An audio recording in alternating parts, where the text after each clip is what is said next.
Good morning, everybody. Welcome, Coloring Carew. 1 year devotions. Would you believe that?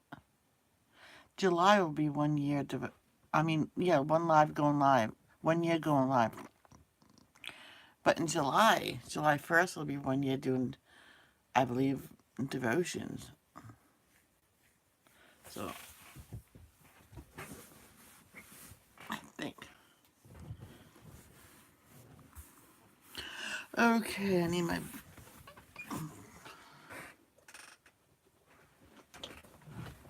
Hold on. I figured we'll just do it this way.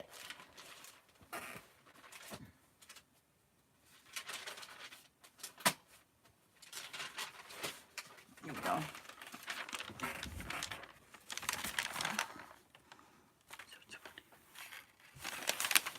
Okay, so let's see what we're gonna start with.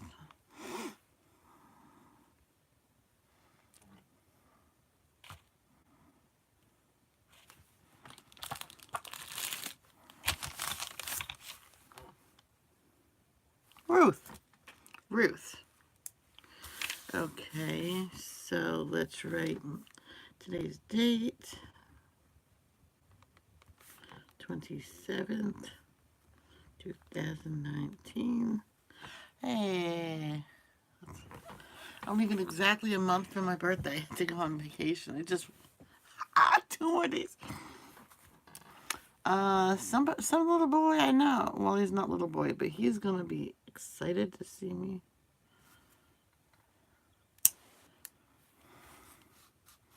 Okay, so we're reading Ruth. I write the new whatever we're starting the book in red. I didn't do that all along, but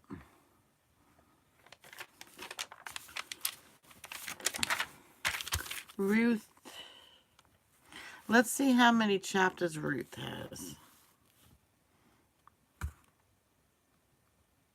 Well, we're reading all 4 chapters of Ruth. 1 through 4. All right, let's see what's the next book. So Samuel, 1 Samuel. And then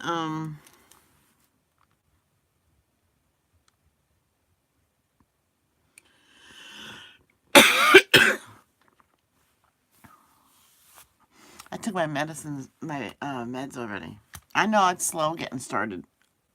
I'm sorry. Book. How do you spell it? Okay. Most likely 4 to 8. I mean, 1 to 4 again. Chapters. We're gonna, how about 1 to 10?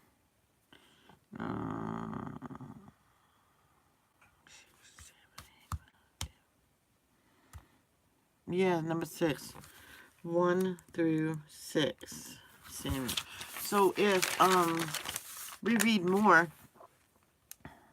I'll just write it down, just like before. So this is 4, 27, 8, 19. Ruth, 1 to 4. And Samuel,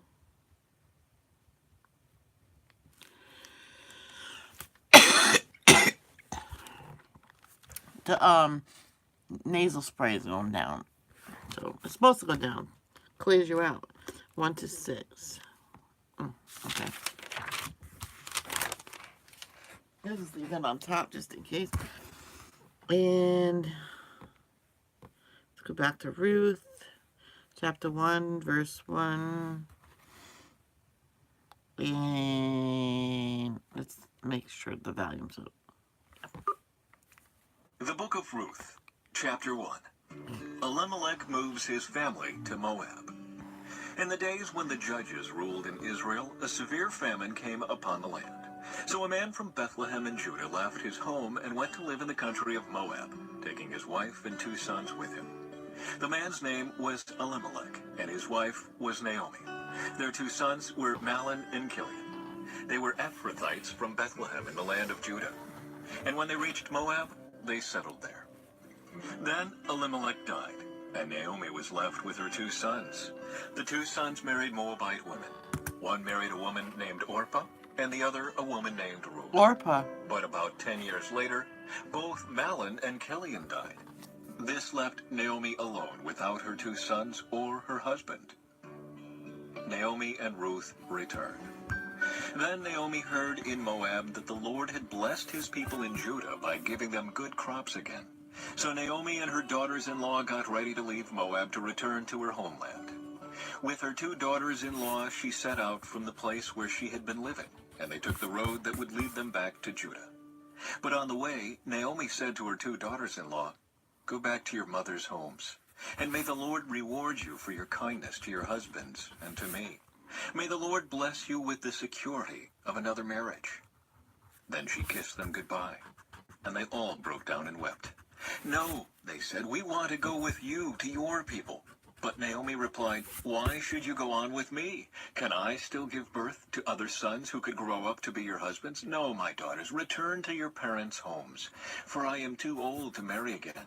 And even if it were possible, and I were to get married tonight and bear sons, then what? Would you wait for them to grow up and refuse to marry someone else? No, of course not, my daughters. Things are far more bitter for me than for you, because the Lord himself has raised his fist against me."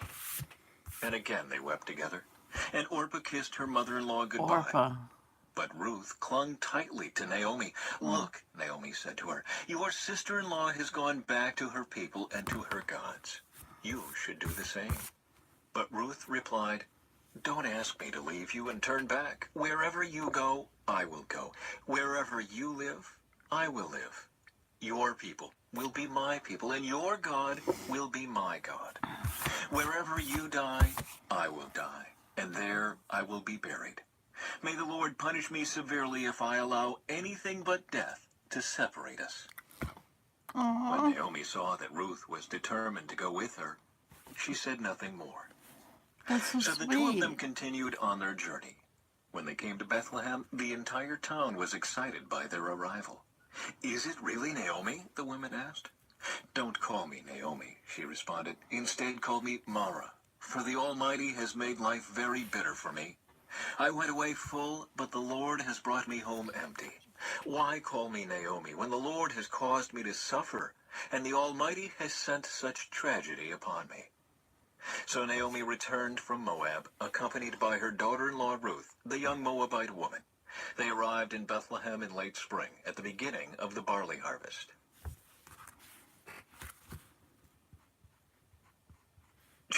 Chapter 2. Ruth works in Boaz's field. Now there was a wealthy and influential man in Bethlehem named Boaz, who was a relative of Naomi's husband Elimelech. One day Ruth the Moabite said to Naomi, "Let me go out into the harvest fields to pick up the stalks of grain left behind by anyone who is kind enough to let me do it." Naomi replied, "All right, my daughter, go ahead." So Ruth went out to gather grain behind the harvesters. And as it happened, she found herself working in a field that belonged to Boaz, the relative of her father-in-law Elimelech.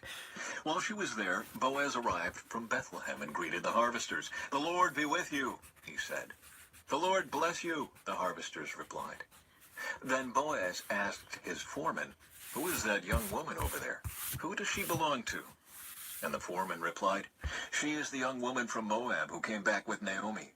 She asked me this morning if she could gather grain behind the harvesters. She has been hard at work ever since, except for a few minutes' rest in the shelter." Boaz went over and said to Ruth, Hi, Memes. "Listen, my Hi. daughter, stay right here with us when you gather grain." Hi, Memes. How are you? Welcome to my devotion. Oh, I'm sorry. I did not see you when you first came in. I apologize. How are you? Oh, so you don't like it when I do devotions. I got it. I got it. Don't go to any other fields. Stay right behind the young women working in my field. See which part of the field they are harvesting and then follow them. I have warned the young men not to treat you roughly, and when you are thirsty, help yourself to the water they have drawn from the well." Ruth fell at his feet and thanked him warmly. "What have I done to deserve such kindness?" she asked. "I am only a foreigner." Yes, I know, Boaz replied, but I also know about everything you have done for your mother-in-law since the death of your husband. I have heard how you left your father and mother and your own land to live here among complete strangers. May the Lord, the God of Israel, under whose wings you have come to take refuge, reward you fully for what you have done. I hope I continue to please you, sir, she replied. You have comforted me by speaking so kindly to me, even though I am not one of your workers. At mealtime, Boaz called to her. Come over here and help yourself to some food. You can dip your bread in the sour wine. So she sat with his harvesters, and Boaz gave her some roasted grain to eat. She ate all she wanted and still had some left over. When Ruth went back to work again, Boaz ordered his young men, let her gather grain right among the sheaves without stopping her, and pull out some heads of barley from the bundles and drop them on purpose for her. Let her pick them up and don't give her a hard time. So Ruth gathered barley there all day. And when she beat out the grain that evening, it filled an entire basket. She carried it back into town and showed it to her mother-in-law. Ruth also gave her the roasted grain that was left over from her meal. Where did you gather all this grain today? Naomi asked. Where did you work? May the Lord bless the one who helped you. So Ruth told her mother-in-law about the man in whose field she had worked. She said, the man I worked with today is named Boaz. May the Lord bless him, Naomi told her daughter-in-law. He is showing his kindness to us as well as to your dead husband. That man is one of our closest relatives, one of our family redeemers. Then Ruth said, what's more, Boaz even told me to come back and stay with his harvesters until the entire harvest is completed. Good, Naomi exclaimed. Do as he said, my daughter. Stay with his young women right through the whole harvest. You might be harassed in other fields, but you'll be safe with him. So Ruth worked alongside the women in Boaz's fields and gathered grain with them until the end of the barley harvest. Then she continued working with them through the wheat harvest in early summer, and all the while she lived with her mother-in-law. Nice. Awesome. Chapter 3. Ruth at the Not many mother-in-law and daughter-in-laws get along that well. threshing floor. You're crooked. One day Naomi said to Ruth, my daughter, it's time that I found a permanent home for you, so that you will be provided for. Boaz is a close relative of ours, and he's been very kind by letting you gather grain with his young women. Tonight he will be winnowing barley at the threshing floor. Now do as I tell you. Take a bath and put on perfume and dress in your nicest clothes. Then go to the threshing floor. But don't let Boaz see you until he has finished eating and drinking. Be sure to notice where he lies down. Then go and uncover his feet and lie down there. He will tell you what to do. I will do everything you say, Ruth replied. So she went down to the threshing floor that night and followed the instructions of her mother-in-law. After Boaz had finished eating and drinking and was in good spirits, he lay down at the far end of the pile of grain and went to sleep. Then Ruth came quietly, uncovered his feet, and lay down. Around midnight, Boaz suddenly woke up and turned over. He was surprised to find a woman lying at his feet. Who are you? He asked. I am your servant Ruth, she replied. Spread the corner of your covering over me, for you are my family redeemer. The Lord bless you, my daughter, Boaz exclaimed. You are showing even more family loyalty now than you did before, for you have not gone after a younger man, whether rich or poor. Now don't worry about a thing, my daughter. I will do what is necessary, for everyone in town knows you are a virtuous woman. But while it's true that I am one of your family redeemers, there is another man who is more closely related to you than I am. Stay here tonight, and in the morning I will talk to him. If he is willing to redeem you, very well. Let him marry you. But if he is not willing, then as surely as the Lord lives, I will redeem you myself. Now lie down here until morning. So Ruth lay at Boaz's feet until the morning, but she got up before it was light enough for people to recognize each other. For Boaz had said, no one must know that a woman was here at the threshing floor. Then Boaz said to her, bring your cloak and spread it out. He measured 6 scoops of barley into the cloak and placed it on her back. Then he returned to the town. When Ruth went back to her mother-in-law, Naomi asked, what happened, my daughter? Ruth told Naomi everything Boaz had done for her, and she added, he gave me these 6 scoops of barley and said, don't go back to your mother-in-law empty-handed. Then Naomi said to her, "Just be patient, my daughter, until we hear what happens. The man won't rest until he has settled things today."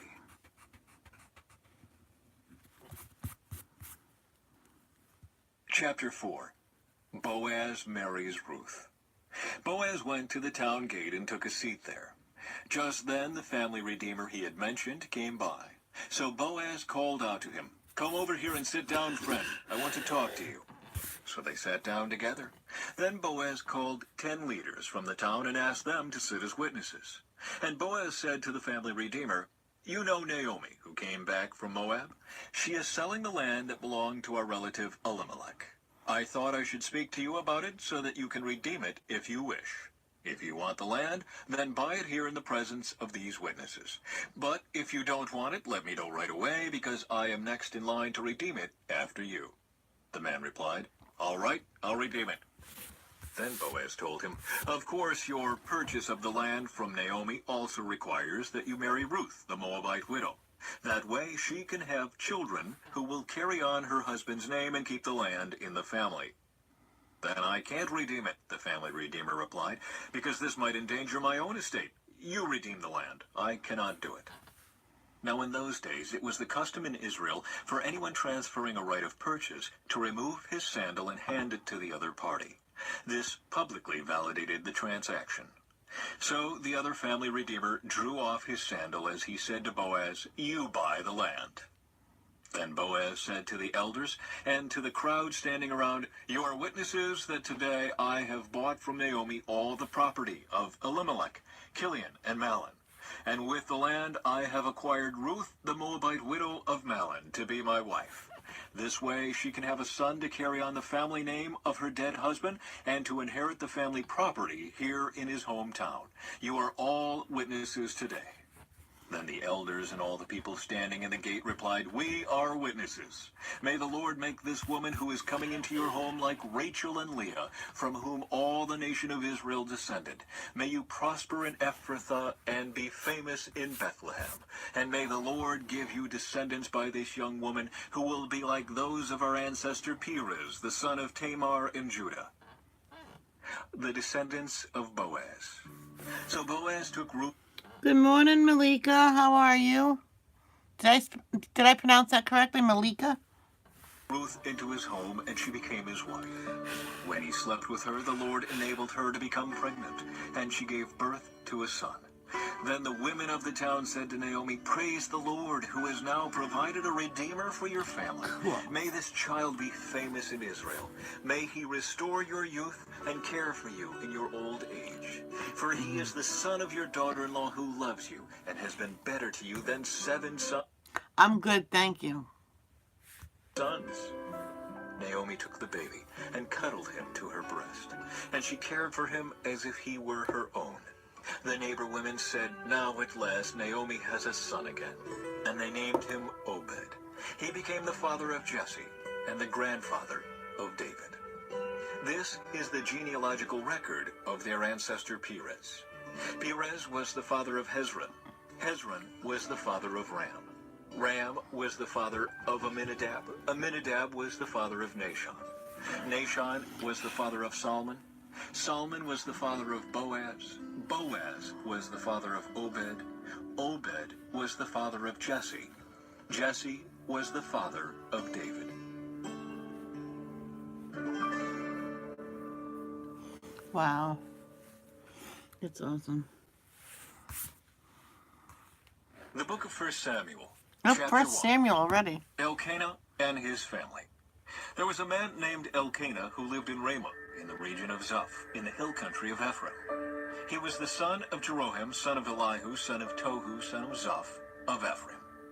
Elkanah had 2 wives, Hannah and Peninnah. Peninnah had children, but Hannah did not.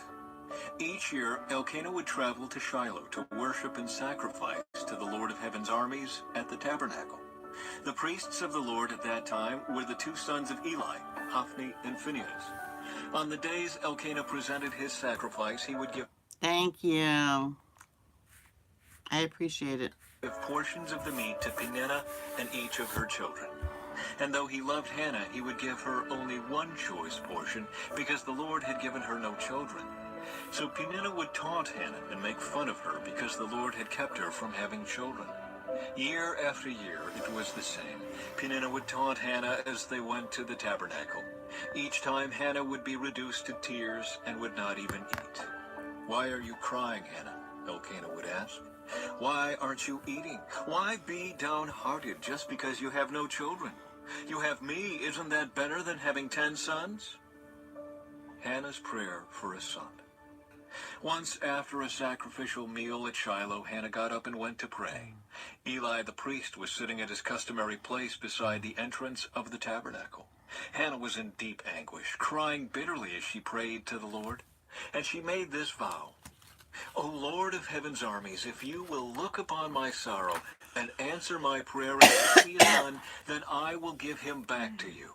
He will be yours for his entire lifetime, and as a sign that he has been dedicated to the Lord, his hair will never be cut." As she was praying to the Lord, Eli watched her. Seeing her lips moving but hearing no sound, he thought she had been drinking. "Must you come here drunk?" he demanded. "Throw away your wine." "Oh, no, sir," she replied. "I haven't been drinking wine or anything stronger. But I am very discouraged, and I was pouring out my heart to the Lord. Don't think I am a wicked woman, for I have been praying out of great anguish and sorrow." "In that case," Eli said, "go in peace. May the God of Israel grant the request you have asked of him." "Oh, thank you, sir," she exclaimed. Then she went back and began to eat again, and she was no longer sad. Samuel's birth and dedication.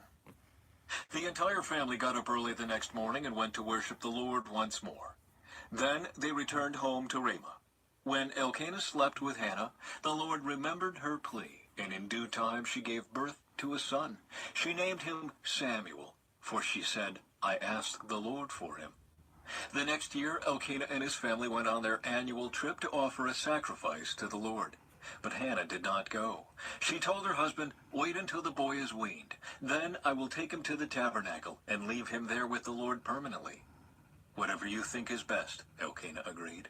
"Stay here for now, and may the Lord help you keep your promise." So she stayed home and nursed the boy until he was weaned. When the child was weaned, Hannah took him to the tabernacle in Shiloh. They brought along a 3-year-old bull for the sacrifice and a basket of flour and some wine. After sacrificing the bull, they brought the boy to Eli. "Sir, do you remember me?" Hannah asked. "I am the woman who stood here several years ago praying to the Lord. I asked the Lord to give me this boy, and he has granted my request. Now I am giving him to the Lord, and he will belong to the Lord his whole life." And they worshiped the Lord there. Yeah, I remember reading this before. Chapter 2. And I don't understand that she prayed and prayed for her son, but then she gives him right back. I kind of don't understand that. 2. Hannah's prayer of praise.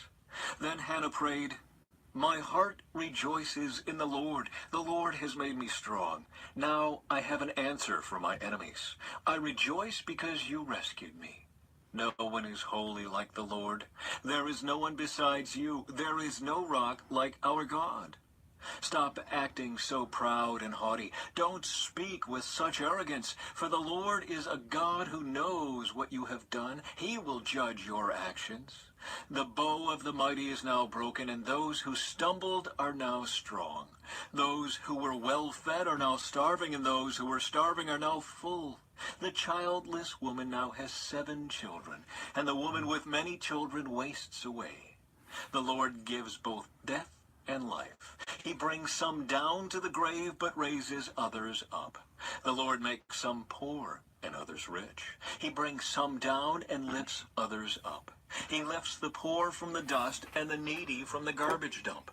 He sets them among princes, placing them in seats of honor. For all the earth is the Lord's, and he has set the world in order.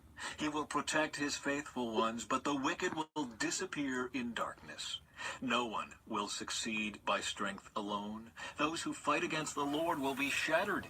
He thunders against them from heaven. The Lord judges throughout the earth. He gives power to his king. He increases the strength of his anointed one. Then Elkanah returned home to Ramah without Samuel, and the boy served the Lord by assisting Eli the priest. Eli's wicked sons. Now the sons of Eli were scoundrels who had no respect for the Lord or for their duties as priests. Whenever anyone offered a sacrifice, Eli's sons would send over a servant with a three-pronged fork. While the meat of the sacrifice animal was still boiling, the servant would stick the fork into the pot and demand that whatever it brought up be given to Eli's sons. All the Israelites who came to worship at Shiloh were treated this way. Sometimes the servant would come even before the animal's fat had been burned on the altar. He would demand raw meat before it had been boiled so that it could be used for roasting. The man offering the sacrifice might reply, "Take as much as you want, but the fat must be burned first." Then the servant would demand, "No, give it to me now, or I'll take it by force." So the sin of these young men was very serious in the Lord's sight, for they treated the Lord's offerings with contempt. But Samuel, though he was only a boy, served the Lord. He wore a linen garment like that of a priest. Each year his mother made a small coat for him and brought it to him when she came with her husband for the sacrifice. Before they returned home, Eli would bless Elkanah and his wife and say, "May the Lord give you other children to take the place of this one she gave to the Lord." And the Lord gave Hannah 3 sons and 2 daughters. Meanwhile, Samuel grew up in the presence of the Lord. Now Eli was very old, but he was aware of what his sons were doing to the people of Israel. He knew, for instance, that his sons were seducing the young women who assisted at the entrance of the tabernacle. Eli said to them, "I have been hearing reports from all the people about the wicked things you are doing. Why do you keep sinning? You must stop, my sons. The reports I hear among the Lord's people are not good. If someone sins against another person, God can mediate for the guilty party. But if someone sins against the Lord, who can intercede?" But Eli's sons wouldn't listen to their father, for the Lord was already planning to put them to death. Meanwhile, the boy Samuel grew taller and grew in favor with the Lord and with the people. A warning for Eli's family. One day a man of God came to Eli and gave him this message from the Lord. "I revealed myself to your ancestors when the people of Israel were slaves in Egypt. I chose your ancestor Aaron from among all the tribes of Israel to be my priest, to offer sacrifices on my altar, to burn incense, and to wear the priestly vest as he served me. And I assigned the sacrificial offerings to you priests. So why do you scorn my sacrifices and offerings? Why do you give your sons more honor than you give me? For you and they have become fat from the best offerings of my people Israel. Therefore the Lord, the God of Israel, says, I promised that your branch of the tribe of Levi would always be my priests. But I will honor those who honor me, and I will despise those who think lightly of me. The time is coming when I will put an end to your family, so it will no longer serve as my priests. All the members of your family will die before their time.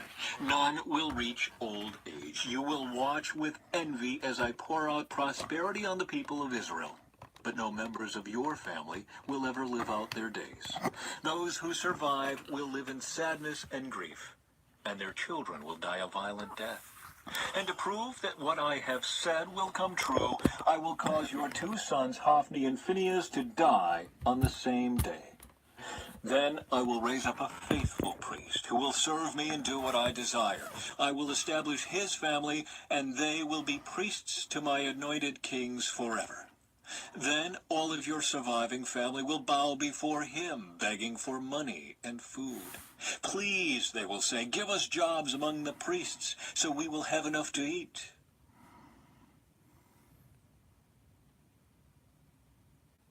Chapter 3. Oh, okay. The Lord speaks to Samuel. Elmo. Meanwhile, the boy Samuel served the... All right, I want to explain why I did the stars. I fixed the eyes. This eye was really out of proportion. It's still not perfect, but he looked dizzy to me. I said another word, but I'm not going to say that in here. And I started laughing because this she's a pretty cool person. Thank you.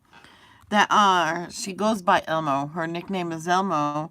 And I says, what should I make? What else should I make? And she goes, Elmo, laugh out loud. So I made Elmo. Hey, Ashley. Oh, it's so cool to have you here. I miss you so much, Ashley. Yesterday was my anniversary. I was hoping somebody would come.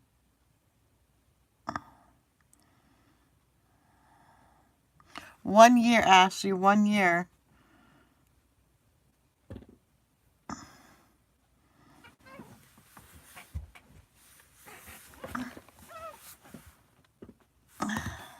All right, let me press play. I really The Lord by assisting Eli. Now in those days, messages from the Lord were very rare, and visions were quite uncommon. One night, Eli, who was almost blind by now, had gone to bed. The lamp of God had not yet gone out, and Samuel was sleeping in the tabernacle near the ark of God. Suddenly the Lord called out, "Samuel." "Yes," Samuel replied. "What is it?" He got up and ran to Eli. "Here I am. Did you call me?" "I didn't call you," Eli replied. "Go back to bed." Thank you. So he did. Then the Lord called out again, "Samuel." Again Samuel got up and went to Eli. "Here I am. Did you call me?" "I didn't call you, my son," Eli said. "Go back to bed." Samuel did not yet know the Lord because he had never had a message from the Lord before. So the Lord called a third time, and once more Samuel got up and went to Eli. "Here I am. Did you call me?" Then Eli realized it was the Lord who was calling the boy. So he said to Samuel, "Go and lie down again. And if someone calls again, say, 'Speak, Lord, your servant is listening.'" So Samuel went back to bed. And the Lord came and called as before, "Samuel, Samuel." And Samuel replied, "Speak, your servant is listening." Then the Lord said to Samuel, "I am about to do a shocking thing in Israel. I am going to carry out all my threats against Eli and his family from beginning to end. I have warned him that judgment is coming upon his family forever, because his sons are blaspheming God and he hasn't disciplined them." Just Malika, just in case, that means what Ashley just put down, that means she's supporting you. And that's how we tell people that we're supporting them. It's either the rainbow emoji or the thumbs up emoji. So either one that you can find. "So I have vowed that the sins of Eli and his sons will never be forgiven by sacrifices or offerings." Samuel speaks for the Lord. Samuel stayed in bed until morning, then got up and opened the doors of the tabernacle as usual. He was afraid to tell Eli what the Lord had said to him. But Eli called out to him, "Samuel, my son." "Here I am," Samuel replied. "What did the Lord say to you? Tell me everything, and may God strike you and even kill you if you hide anything from me." So Samuel told Eli everything. He didn't hold anything back. "It is the Lord's will," Eli replied. "Let him do what he thinks best." As Samuel grew up, the Lord was with him, and everything Samuel said proved to be reliable. And all Israel, from Dan in the north to Beersheba in the south, knew that Samuel was confirmed as a prophet of the Lord. The Lord continued to appear at Shiloh and gave messages to Samuel there at the tabernacle. And Samuel's words went out to all the people of Israel. Chapter 4. Never The lie. Philistines capture the ark. At that time, Israel was at war with the Philistines. The Israelite army was Oh, Ashley, brother Alex was looking for you. But we just miss you, Ashley. camped near Ebenezer, and the Philistines were at Aphek. The Philistines attacked and defeated the army of Israel, killing 4,000 men. After the battle was over, the troops retreated to their camp, and the elders of Israel asked, "Why did the Lord allow us to be defeated by the Philistines?"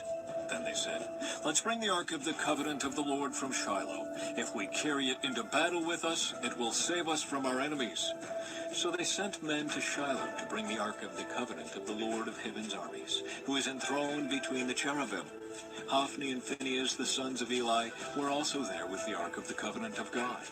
When all the Israelites saw the ark of the covenant of the Lord coming into the camp, their shout of joy was so loud it made the ground shake. "What's going on?" the Philistines asked. "What's all the shouting about in the Hebrew camp?" When they were told it was because the ark of the Lord had arrived, they panicked.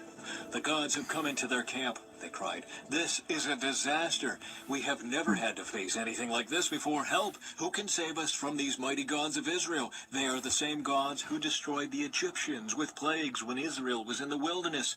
Fight as never before, Philistines. If you don't, we will become the Hebrews' slaves, just as they have been ours.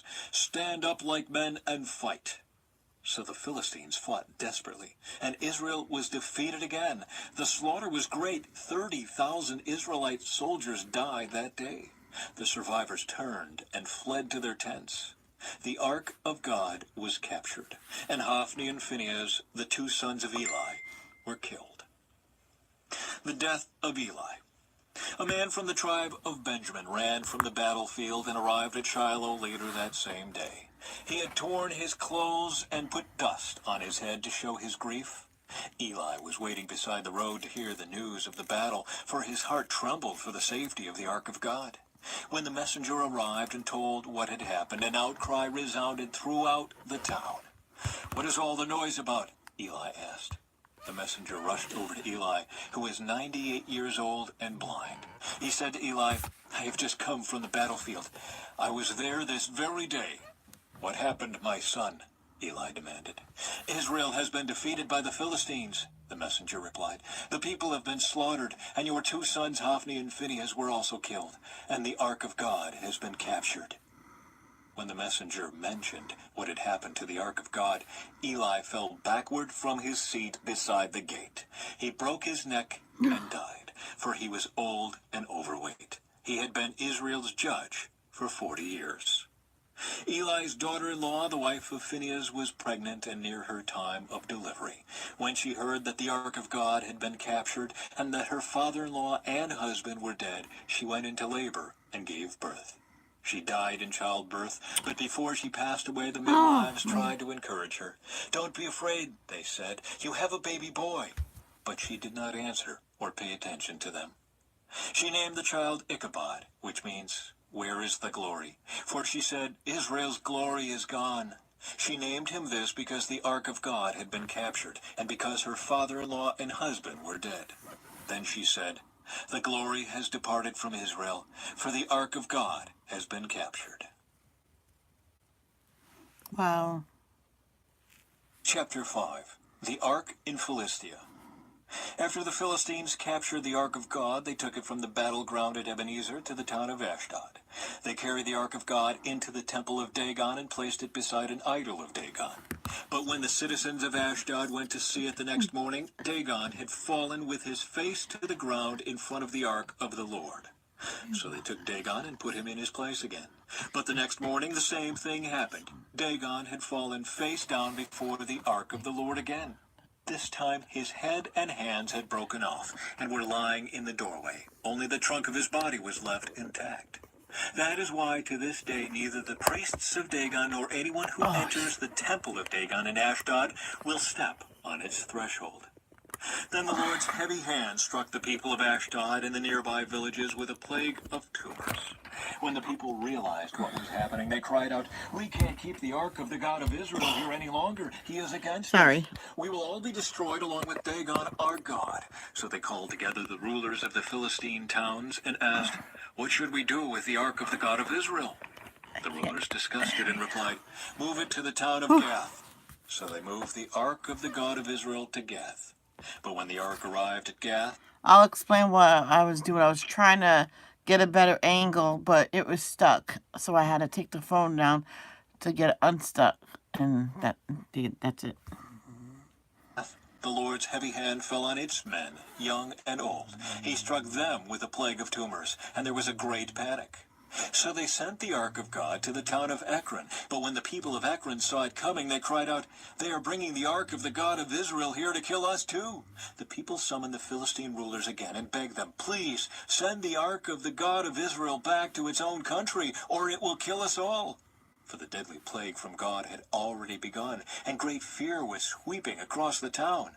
Those who didn't die were afflicted with tumors, and the cry from the town rose to heaven. Wow. Chapter 6. The Philistines returned the ark. This is the last one, everybody. Unless you want me to keep going. The ark of the Lord remained in Philistine territory 7 months in all. Then the Philistines called in their priests and diviners and asked them, "What should we do about the ark of the Lord? Tell us how to return it to its own country." "Send the ark of the God of Israel back with a gift," they were told. "Send a guilt offering so the plague will stop. Then, if you are healed, you will know it was his hand that caused the plague." "What sort of guilt offering should we send?" they asked.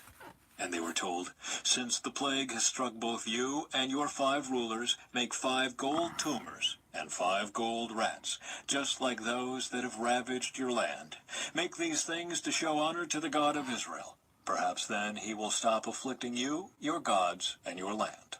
Don't be stubborn and rebellious as Pharaoh and the Egyptians were. By the time God was finished with them, they were eager to let Israel go. Now build a new cart and find 2 cows that have just given birth to calves. Make sure the cows have never been yoked to a cart.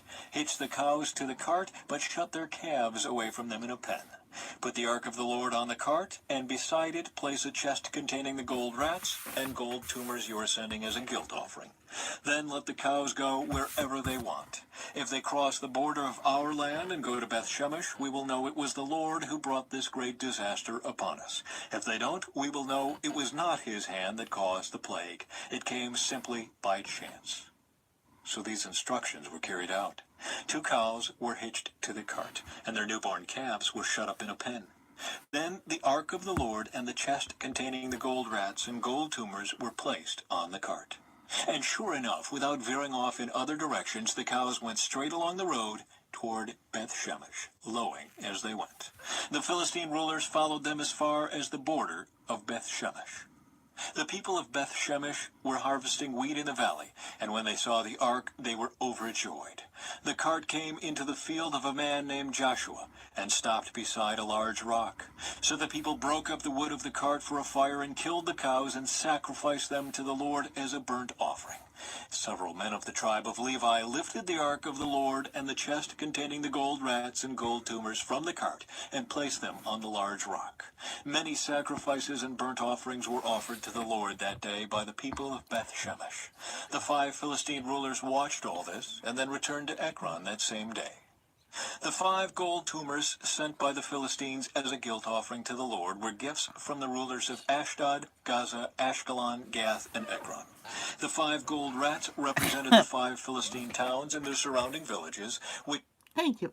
Thank you, sissy. 2 more days I leave for my vacation. 2 days and 40 minutes to go. which were controlled by the 5 rulers. The large rock at Beth Shemesh, where they set the ark of the Lord, still stands in the field of Joshua as a witness to what happened there. The ark moved to Kiriath Jearim, but the Lord killed 70 men from Beth. Ashley, what design should I put on Elmo's blanket? His sheets are polka dotted, so his blanket and his pillow will match. So what design do you think? Shemesh, because they looked into the ark of the Lord, and the people mourned greatly because of what the Lord had done.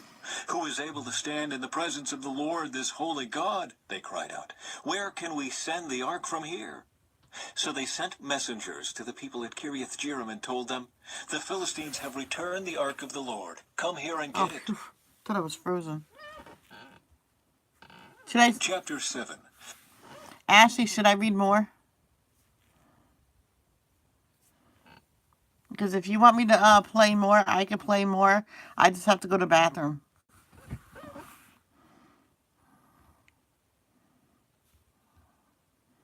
Answer me, or I'm going to do the horn. All right. You watch the stream. Let me go to the bathroom, and I'll be right back. I'll stop playing this again when I get back. You watch Elmo, and think of a design to do here. Maybe a couple shapes or something.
I'm back. Okay. Ashley, you said shut up?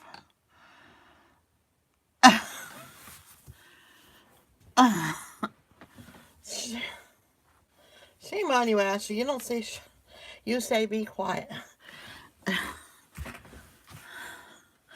No, well, he got drunk. No, I'm gonna get it. Sorry, forgive me, Jesus. He is dizzy. That's why he has stars. Oh,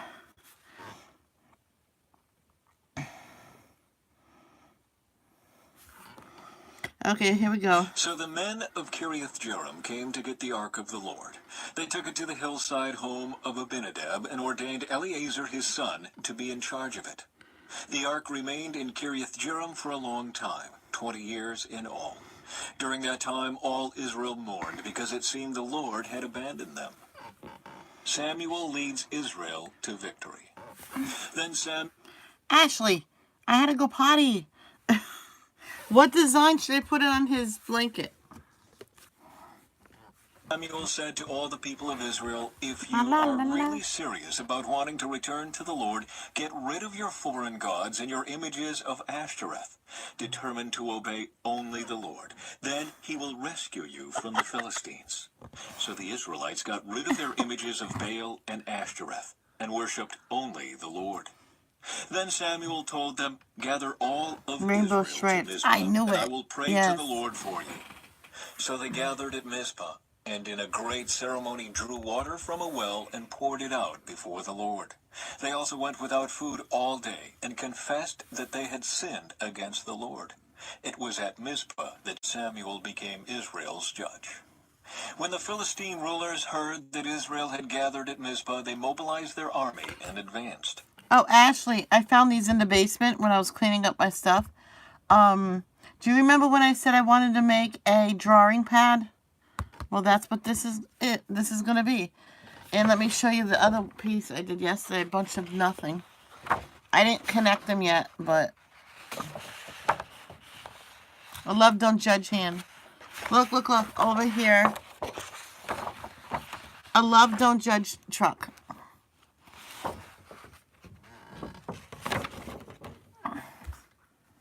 The Israelites were badly frightened when they learned that the Philistines were approaching. "Don't stop pleading with the Lord our God to save us from the Philistines," they begged Samuel. So Samuel took a young lamb and offered it to the Lord as a whole burnt offering. He pleaded with the Lord to help Israel, and the Lord answered him. Just as Samuel was sacrificing the burnt offering, the Philistines arrived to attack Israel. But the Lord spoke with a mighty voice of thunder from heaven that day, and the Philistines were thrown into such confusion that the Israelites defeated them. The men of Israel chased them from Mizpah to a place below Bethkar.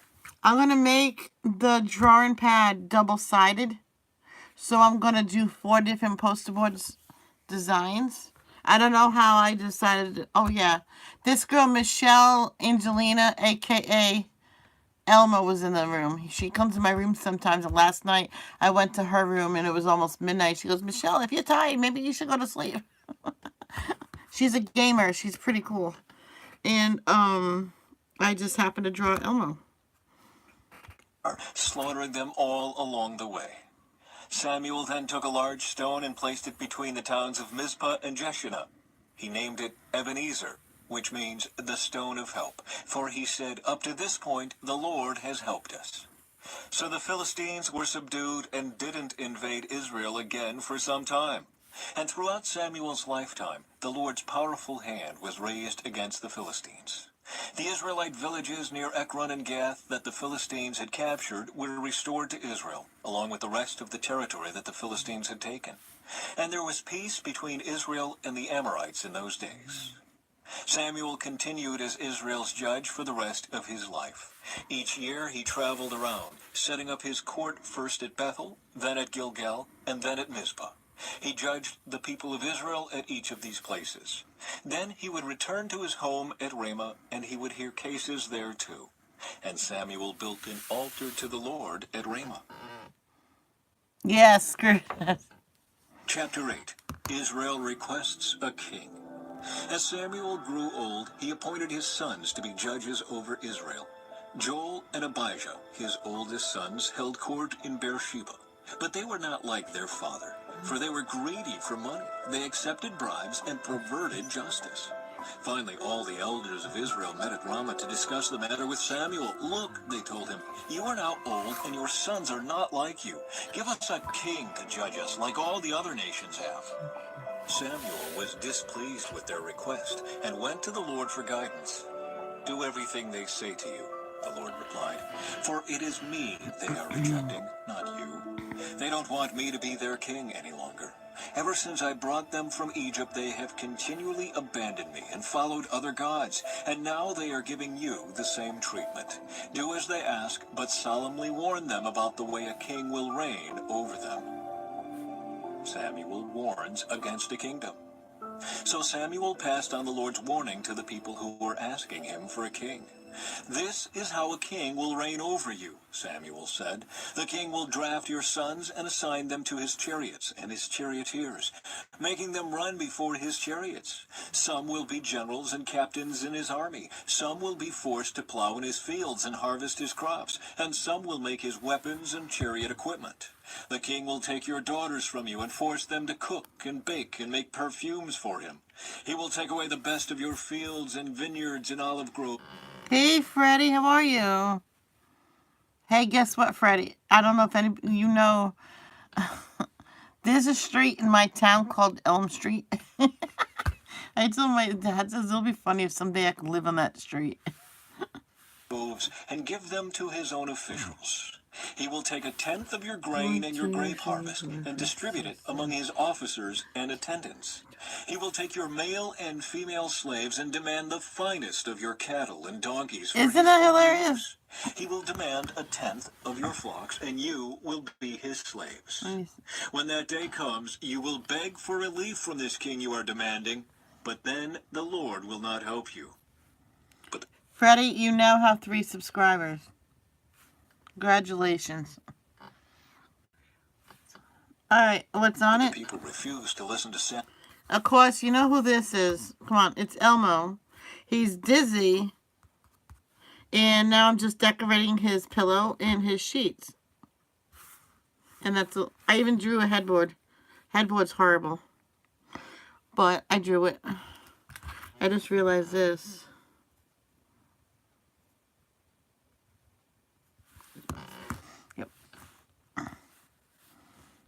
Samuel's warning. Even so, we still want a king, they said. We want to be like the nations around us. Our king will judge us and lead us into battle.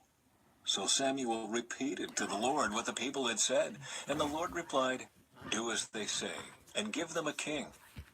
Then Samuel agreed and sent the people home. Chapter 9. Saul meets Samuel. There was a wealthy, influential man named Kish from the tribe of Benjamin.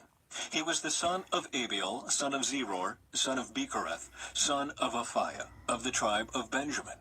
His son Saul was the most handsome man in Israel, head and shoulders taller than anyone else in the land. One day, Kish's donkeys strayed away, and he told Saul, take a servant with you and go look for the donkeys. So Saul took one of the servants and traveled through the hill country of Ephraim, the land of Shalisha, the Shalem area, and the entire land of Benjamin, but they couldn't find the donkeys anywhere. Finally, they entered the region of Zuph, and Saul said to his servant, let's go home.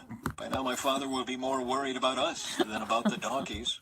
But the servant said, I've just thought of something.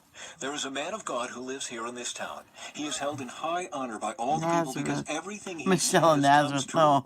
Let's go find him. Perhaps he can tell us which way to go. But we don't have anything to offer him, Saul replied.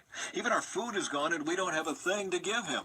Well, the servant said, I have one small silver Are you going to upload any content to your channel? piece. We can at least offer it to the man of God and see what happens. In those days, if people wanted a message from God, they would say, let's go and ask the seer, for prophets used to be called seers. All right, Saul agreed, let's try it. So they started into the town where the man of God lived. As they were climbing the hill to the town, they met some young women coming out to... Do you have any hobbies? 1621, Ashley, very nice. I love both of those. I love Sesame Street. I'm 45 years old. I don't think I'll ever stop liking Sesame Street. How can you not like Sesame Street? You know what I mean? The only thing I'm upset about, all the original adults are not there except for Alan. Alan is there, but Maria and everybody is gone. To draw water. So Saul and his servant asked, Yes. "Is the seer here today?" "Yes," they replied. "Stay right on this road. He is at the town gates. He has just arrived to take part in a public sacrifice up at the place of worship. Hurry and catch him before he goes up there to eat. The guests won't begin eating until he arrives to bless the food." So they entered the town, and as they passed through the gates, Samuel was coming out toward them to go up to the place of worship. Now the Lord had told Samuel the previous day, "About this time tomorrow, I will send you a man from the land of Benjamin. Anoint him to be the leader of my people Israel. He will rescue them from the Philistines, for I have looked down on my people in mercy and have heard their cry." When Samuel saw Thank you, Saul, the Freddie. Lord said, "That's the man I told you about. He will rule my people." Just then Saul approached. I'm trying to draw a fishbowl. You're eating cheese sticks. Yummy. Hey, Foxy, meet Freddie. And Freddie, just to let you know, I don't know how old you are, though. This is a family-friendly channel. So, thank you. Samuel at the gate. I was just giving you a heads up. Nothing's wrong. Gateway and asked, "Can you please..." La la la la, la la la la. Flawless world. "Please tell me where the seer's house is." "I am the seer," Ooh. Samuel replied. "Go up to the place of worship ahead of me. We will eat there together, and in the morning I'll tell you..." Ashley, I'm going to put a saying over here. I'm going to put a word here, and I don't know what. Oh.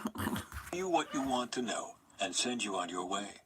And don't worry about those donkeys that were lost 3 days ago. Why? For they have been found. And I am here to tell you that you and your family are the focus of all Israel's hopes." Hi. Saul replied, "But I am only from the tribe of Benjamin, the smallest tribe in Israel, and my family is the least important of all the families of that tribe. Why are you talking like this to me?" Then Samuel brought Saul and his Freddie, may I have your age, please? Thank you. servant into the hall and placed them at the head of the table, honoring them above the 30 special guests. Samuel then instructed the cook to bring Saul the finest cut of meat, the piece that had been set aside for the guest of honor. So the cook brought in the meat and placed it before Saul. "Go ahead and eat it," Samuel said. "I was saving it for you even before I invited these others." So Saul ate with Samuel that day. When they came down from the place of worship and returned to town, Samuel took Saul up to the roof of the house and prepared a bed for him there. At daybreak the next morning, Samuel called to Saul, "Get up, it's time you were on your way." So Saul got ready, and he and Samuel left the house together. When they reached the edge of town, Samuel told Saul to send his... Okay, Freddie. Just, I don't mind compliments, but you just calm down on the compliments a little bit, okay? Because I am old enough to be your mommy, okay? And thank you, Ashley. Ashley's beautiful as well. servant on ahead. After the servant was gone, Samuel said, "Stay here, for I have received a special message for you from God."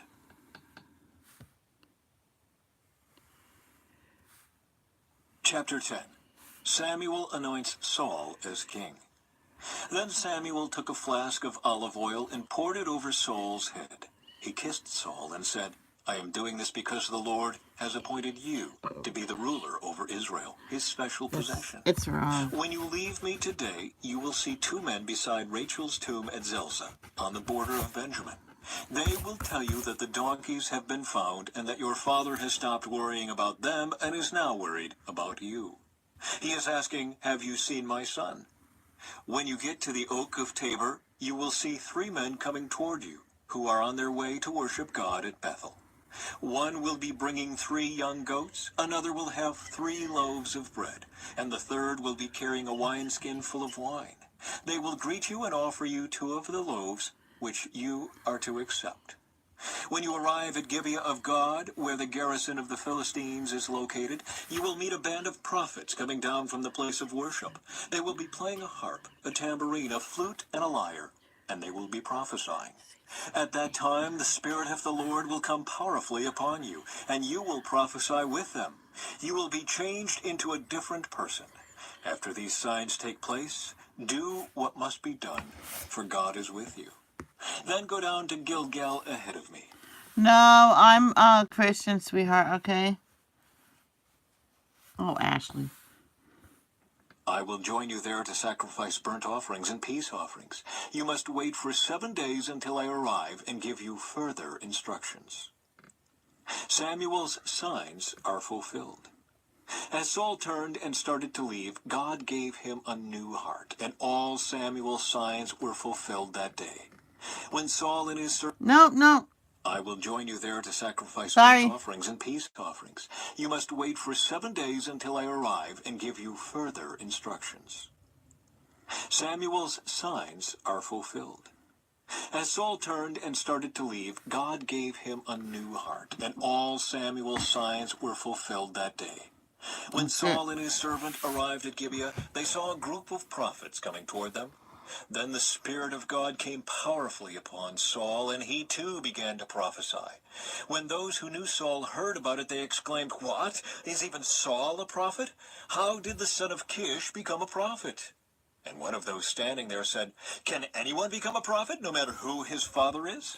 So that is the origin of the saying, "Is even Saul a prophet?" When Saul had finished prophesying, he went up to the place of worship. "Where have you been?" Saul's uncle asked him and his servant.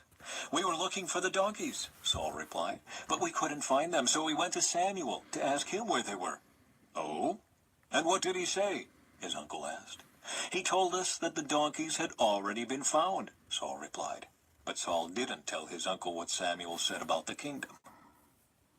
Saul is acclaimed king. Later Samuel called all the people of Israel to meet before the Lord at Mizpah.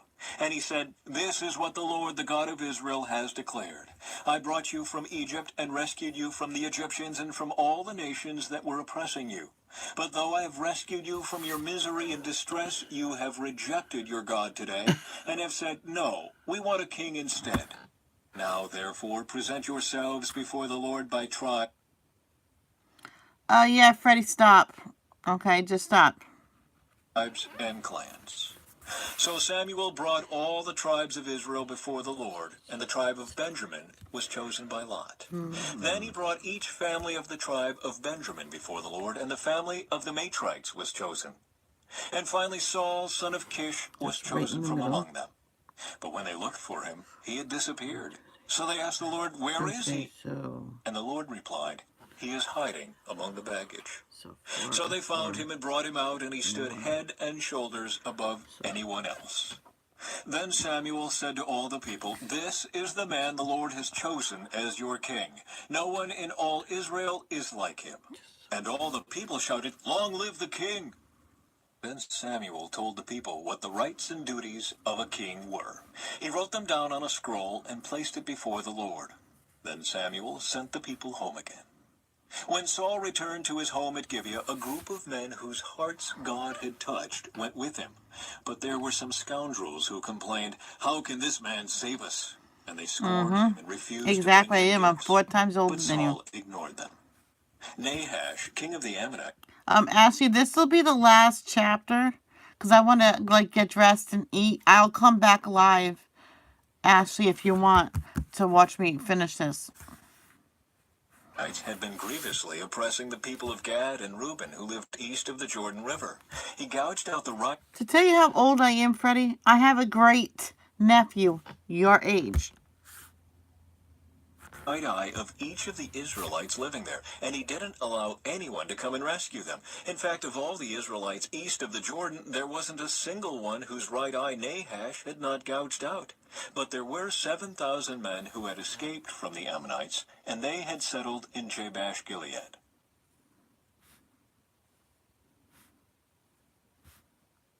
Chapter 11. Another one. Saul defeats the Ammonites. About a month later, King Nahash of Ammon led his army against the Israelite town of Jabesh Gilead. But all the citizens of Jabesh asked for peace. "Make a treaty with us, and we will be your servants," they pleaded. All right, Nahash said, but only on one condition. I will gouge out the right eye of every one of you as a disgrace to all Israel. Give us 7 days to send messengers throughout Israel, replied the elders of Jabesh. If no one comes to save us, we will agree to your terms. When the messengers came to Gibeah of Saul and told the people about their plight, everyone broke into tears. Saul had been plowing a field with his oxen, and when he returned to town, he asked, "What's the matter? Why is everyone crying?" So they told him about the message from Jabesh. Then the Spirit of God came powerfully upon Saul, and he became very angry. He took 2 oxen and cut them into pieces, and sent the messengers to carry them throughout Israel with this message: "This is what will happen to the oxen of anyone who refuses to follow Saul and Samuel into battle." And the Lord made the people afraid of Saul's anger, and all of them came out together as one. When Saul mobilized them at Bezek, he found that there were 300,000 men from Israel and 30,000 men from Judah. So Saul sent the messengers back to Jabesh Gilead to say, "We will rescue you by noontime tomorrow." There was great joy throughout the town when that message arrived. The men of Jabesh then told their enemies, "Tomorrow..." I did say love, don't judge, Freddie. But when I'm just asking you to calm down on the compliments, okay? "We will come out to you, and you can do to us whatever you wish." But before dawn the next morning, Saul arrived, having divided his army into 3 detachments. He launched a surprise attack against the Ammonites and slaughtered them the whole morning. The remnant of their army was so badly scattered that no 2 of them were left together. Then the people exclaimed to Samuel, "Now where are those men who said, 'Why should Saul rule over us?' Bring them here, and we will kill them." But Saul replied, "No one will be executed today, for today the Lord has rescued Israel." Then Samuel said to the people, "Come, let us all go to Gilgal to renew the kingdom." So they all went to Gilgal, and in a solemn ceremony before the Lord, they made Saul king. Then they offered peace offerings to the Lord, and Saul and all the Israelites were filled with joy. Could not stand it, no, Ashley. Sorry, Freddie, but no. Sorry, no. Getting creeped out. So, Ashley, after I get dressed and grab my breakfast, would you come back to another live? Because I can come live again, and you can watch Elmo. Oh, I'm done with the picture. No, I'm not done with the picture. Yeah, I'll be back in a little while. I'm just gonna go get some toast and stuff. Or unless I ask my dad what we're doing. Cause sometimes we go out. It's okay, Alicia. I'm gonna you can watch the devotions and replay until I come live again.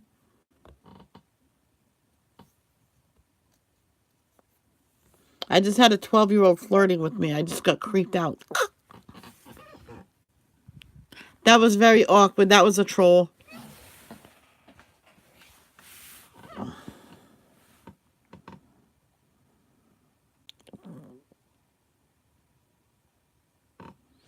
Yeah, I'm gonna report every comment as spam. Cause it's gross.